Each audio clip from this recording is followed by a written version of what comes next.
এই ডাল মশলাটা নান, পরোটা, লুচি সব কিছুর সাথে খেতে এত মজা লাগে, ভীষণ মজা, বানানোও অনেক সহজ। আজকে রেসিপিটা দেখাচ্ছি, ইনশাল্লাহ অনেক ভালো লাগবে। ভালো লাগলে একটা শেয়ার দিয়ে দিবেন।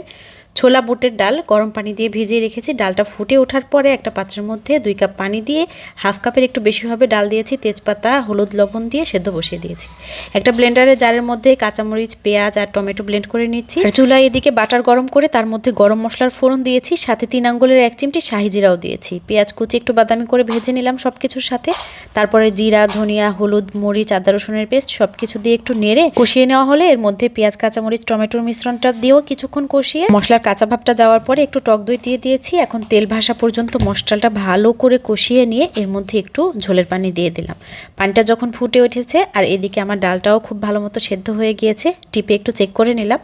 পানি থেকে ছেঁকে ডালটা তুলে জলের পানির মধ্যে আমি দিয়ে দিলাম। এখন এটাকে মাখা মাখা করে রান্না করছি, আর স্বাদ মতো যতটুকু লবণ লাগলো ওটুকু দিলাম, একটুখানি চিনি দিয়েছি, গরম মশলাগুলো তুলে ফেলে দিয়েছি।